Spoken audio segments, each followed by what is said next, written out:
Twitter Spaces, and I'm going to be talking about how, as Bitcoin ages, um, I've noticed that more questions are unanswered, right? And this is just something I've felt, and this is something that I've noticed, and I'm going to be addressing it. And so here's my perspective. As Bitcoin ages, I've noticed there's this trend of every time there's a legitimate concern in the Bitcoin community, there's the mindset of essentially, let's just kick the can down the road, or we'll figure that out later, or Bitcoin has 100 years to sort that out, or we can create a software patch later, right? Like anytime you bring up a real issue with Bitcoin, there's a dismissive gesture of, we'll figure that later down the line, right? But the protocol's been the exact same for 15 years and nothing's changed. And so this is a little concerning. And so what do I mean by this? Well, one of the first major risks that every Bitcoiner can agree upon is mining centralization. I mean, we used to all be able to mine Bitcoin and hit blocks, right? Now we have these big mining pools we have to join. Um, so it's really not that decentralized, right? Um, and it's only going to get worse. It's only going to get more centralized. And so, okay, how are we going to fix that? Bitcoiners have actually thrown in the towel and have said, well, this is just how it is. Bitcoin's only going to get more centralized, right? There's no mindset of, well, how do we fix that? And so this is what started my thinking of, okay, well, this is just one area of, now there's just a Bitcoin is supposed to give certainty in my life, and now there's an unanswered question. What is going to happen with Bitcoin mining centralization? There's really no good answer that they have. Okay, well, that's fine. But as I've been studying Bitcoin more and more, and as Bitcoin ages, there's more risks. There's more questions I'm having. And these questions are, well, what does self-custody look like today? What does self-custody look like in 5 years? What does self-custody look like in 10 years? And we can actually see the behaviors of self-custody has morphed from when Bitcoin was created on day one to where it is now. Self-custody on Bitcoin has morphed. You now have to fracture what percentage of your Bitcoin should be medium of exchange and take on an insane amount of risk with Lightning channels and custodial solutions for peer-to-peer permissionless cash, the whole point of the white paper. Or you have to choose which part of your cold storage self-custody is for savings and sound money and the inflation hedge, right? And so I noticed, well, what does self-custody look like? If this is what happens in 15 years as Bitcoin has aged, what does the next 15 look like? And I just noticed there's no one has an answer. No one knows. And that actually is tied to the next question that I had for Bitcoin.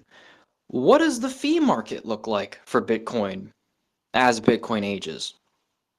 And this one is kind of, we have some certainty, but we also don't. And what I mean by that is Bitcoin hasn't had a fee market for 15 years, and it needs one to survive. And no one in the Bitcoin space is asking, this is the problem. No one's asking the question, how are we going to give Bitcoin a fee market? And so the real question that's unanswered here is, what does Bitcoin look like without a fee market, and how long does it survive? And what does a version of Bitcoin without a fee market look like when that question has to actually be asked? I'm asking the question today when it doesn't really exactly matter today, but I guarantee you next halving, this is going to be a question that they're going to have to answer. And if they don't have an answer, well then what the hell were they doing the past 15 years, right? Why is there not an answer for this? And this leads me to my next one, right? How many halvings before we lose security? Because if we don't have a fee market and there's no plan for a fee market, okay, well, this is the next question. How many halvings before security is a risk? Oh, well, we'll have a fee market soon. Well, we don't know that, right? And so I'm just noticing as Bitcoin ages, there's more skeletons in the closet. There's more garbage under the rug that is slowly being revealed, and I don't like that. This isn't a safe asset. This isn't a forever money. This isn't, how is it that as this thing ages, there's more unanswered questions. And you can actually see this with core versus knots. You literally saw the Bitcoin community ask, what's on my node? I don't know what's on my node because people are forced to, because of how Bitcoin's set up, it forces everyone to store arbitrary data if you want to be self-sovereign on the network. But the data is just enough to screw you over and have content on there that makes you disturbed, while simultaneously not even being capable enough to have any utility value outside of money.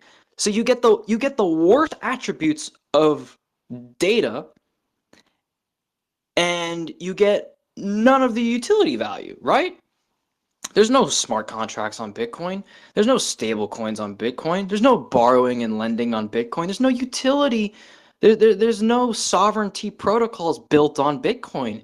It has just enough capability to have data on there that makes Bitcoiners uncomfortable. And this is just because of how the node logic is set up. It forces every user to host the network and be sound money, supposedly, while also being a scrapbook for questionable content.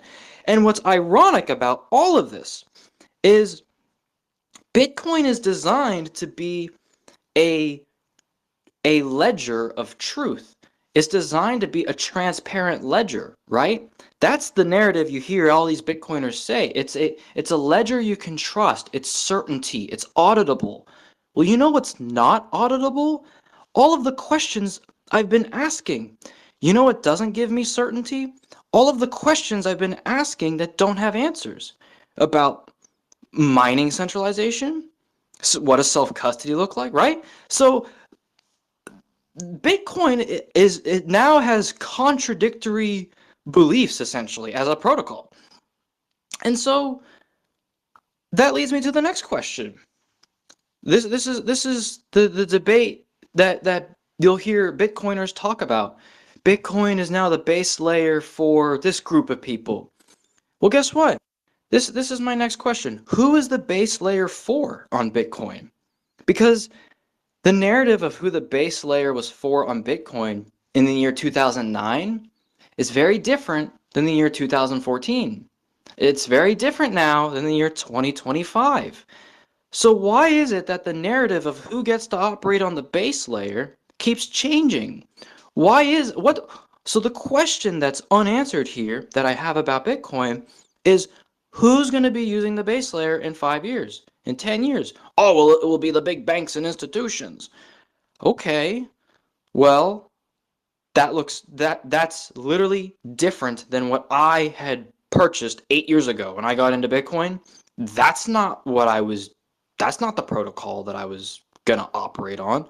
So, my point is that because of how Bitcoin is designed, the narrative has to change, and that adds uncertainty. The narrative is changing, but it's more than the narrative. It's that the protocol can't support adoption. And so the narrative has to change because the protocol can't change. And because of that, this is just one of these many unanswerable questions I have. And so this leads me to the next one, right? Who's gonna who can operate on the base layer? But the next question is, can I even afford the base layer? Now, today this isn't a real risk because right now to use the base layer, it's only like 30 cents, sometimes $1. So it's not a real problem right now. But I can prove that this is a real concern in the Bitcoin community because they all address that everything I just mentioned above, those are all symptoms um, of essentially Bitcoin being a protocol that can't absorb the adoption. And what do I mean by that? You will see Bitcoiners make tutorials on how to consolidate UTXO sets. And the whole purpose of these tutorials is because of how Bitcoin is designed, you need to consolidate your UTXO set because of the fact that there is an unanswered question. We don't know how much the base layer is going to cost. We don't know who's going to be using it. And we don't know if you're going to even have access to the base layer. So these Bitcoin tutorials that exist is proof that Bitcoin, as it ages, keeps revealing more questions that they do not have answers for. And that's concerning. Here's another question that as Bitcoin ages, it's another unanswered question. What happens if every cold wallet with $10,000 worth of Bitcoin, any dollar amount for that matter, but what happens if every meaningful cold wallet decides to open a Lightning channel as they suggest? Well, if we run the numbers, it looks catastrophic. People are going to have to wait because Bitcoin can only do X amount of transactions a day. And if you look at how many cold wallets there's over 100 million, 200 million cold wallets. Bitcoin can only do 800,000 transactions a day. That's going to be a traffic jam of 120 days. There's going to be people lined up waiting to use the base layer. So that leads more questions. What happens if every cold wallet tries to do something on Bitcoin, whether that's spending it on the base layer, whether that's opening a Lightning channel, whether that's sending it to an exchange? This reveals that there are questions now in Bitcoin that they don't have an answer for. There's no answer. And what is this when you don't have answers to something and all your money is in it? It's uncertainty. And what is uncertainty? Uncertainty is risk. If something has no risk, then that means you have 100% certainty. That's why insider trading is amazing. For all the news articles and stuff you see about insider trading, the reason people do it is because it strips away all the risk. You have 100% certainty to have conviction, and you can make crazy good decisions, right? And so what I'm laying out here is as I've held on to Bitcoin, I'm just exposing these are all the questions I have had, and I'm not getting answers. And these questions are accumulating while these degenerate Bitcoin people, whatever these fake maxis, while they accumulate their little sats, I'm accumulating questions that don't have answers, and it's concerning. And so I was just being dumb. I was just doing a play on words there. But anyway, so that's just another question. Another question I have is if everyone does decide to use the Bitcoin network to try to use it, how long am I going to have to wait? Is it going to be 3 days? Is it going to be 5 days? I don't know, but I have to plan around that. I can't just be blind. So that changes my behavior. I have to change. Okay, well, if there is a possibility that X amount of people are going to want to use the base layer, I need to have X percentage of my wealth not on Bitcoin. And I need to be able to run these numbers so that way I don't get screwed, right? And I just realized that there's no one has an answer to this, right? Now, here's what's interesting. All of these questions that I have are really only forming, or maybe this is the timeline of things. Maybe everyone has a different timeline and how they're discovering this. But I'm noticing that all of these questions are forming after Bitcoin's adoption. Right now, I would argue Bitcoin's adopted. I mean, it's got an ETF. There's freaking billboards in Times Square telling you to buy Bitcoin. You're not freaking early to Bitcoin when there's billboards in Times Square, you know? The thing's been around for 15 years. There's no early here with Bitcoin, right? And so these questions I have are forming after that point in history. That's concerning. If you're going to launch a product to the market, you need to have these questions answered before adoption, right? Or at least be capable of changing it. But the problem with Bitcoin is you can't really change the code. I mean, the community can't agree on anything. They're willing to nuke Bitcoin to not change anything. And so, anyway, I'm getting a little sidetracked here, but the whole idea here is I have a bunch of questions that as Bitcoin ages, I'm just finding, I'm like, gee, like what happens here? What happens here? What happens here? And I bring them up to Bitcoiners and they don't ever have answers. I actually would never even touch Caspa with a 10-foot pole if I had answers to all these questions. Now, where does Caspa lie into all this, right? Here's what's amazing. Caspa, from my understanding and my research and my conviction, at least this is just my mindset, every question that I have, Caspa has answered. There's an answer to these questions. What happens with centralized mining? Caspa has a solution to that. What does self-custody look like? And how does it age on Bitcoin versus Caspa? Caspa has a solution to that. What does the fee market look like on Bitcoin versus Caspa? Caspa has a solution to that. What is you know, how many halvings before security becomes an issue? Caspa has a solution to that. Core versus knots, what's going to be on my node? Is one node riskier than another? Like you know how in the Bitcoin community it's like a giant question mark and a big debate? Caspa has a solution to that. Who's the base layer for, on Bitcoin? Who's going to be forced to use Lightning? Who's not going to be able to use the base layer? Who's going to be stuck on the base layer? If they're like, we don't know what this looks like on Bitcoin. There's a lot of possibilities and none of them look good. Well, guess Caspa has a solution to that. So I'm finding that every one of my concerns, Caspa has a solution. I don't know. It's just very coincidental, right?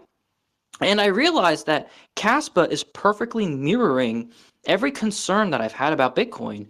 It's the finished product. It's mirroring the questions that the Bitcoin community has not been answering and has not been addressing for 15 fucking years straight.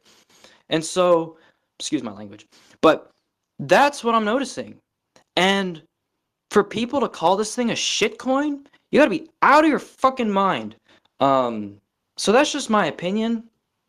It just doesn't make sense to me. Anyway, so I'm going on a rant.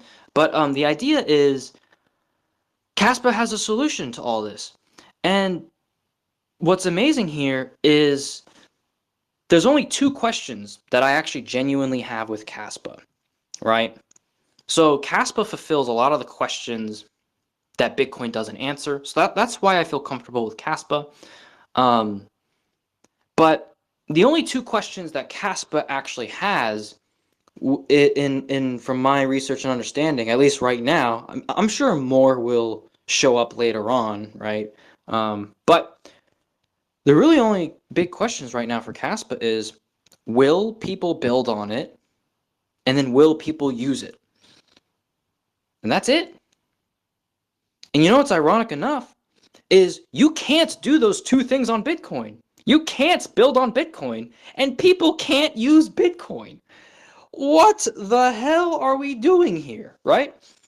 So I feel like I've reached truth when I'm literally looking at a sheet of paper right now, side by side, that I created.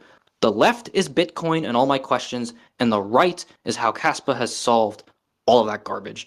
And it's just so interesting to me that the only 2 questions that dictate Caspa's future is, will people build on it and will people use it?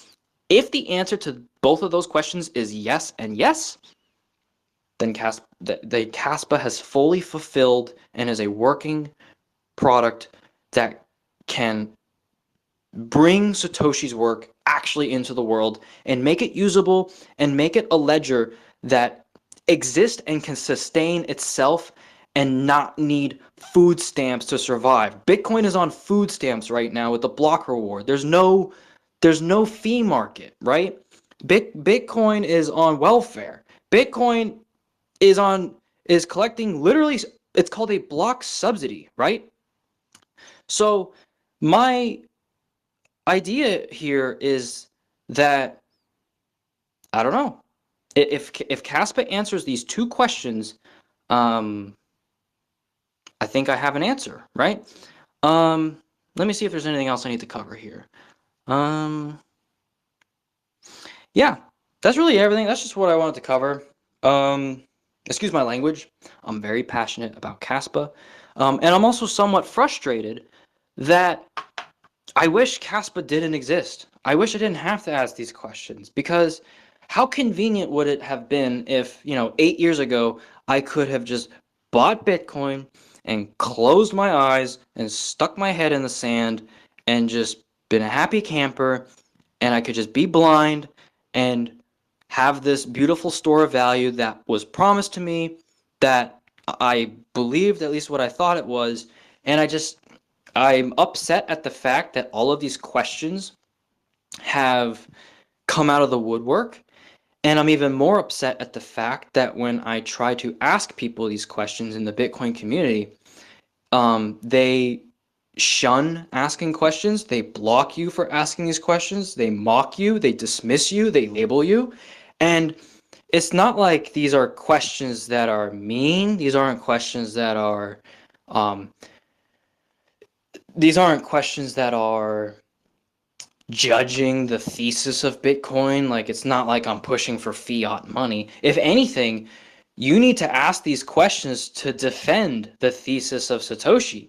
So it's actually a double whammy when people reject this. It's so hypocritical when Bitcoiners reject even engaging in a dialogue with a Bitcoiner who's concerned about these questions, because it shows that they don't give a shit about what actually happens with Bitcoin. They don't give a shit about mining centralization. They don't give a fuck about self-custody. They don't care. They don't care about Bitcoin. They will spit in the face of Satoshi. They don't care. They just want their bags to be pumped, and they don't even want an inflation hedge either, which is so odd. There are other ways to get an inflation hedge, right?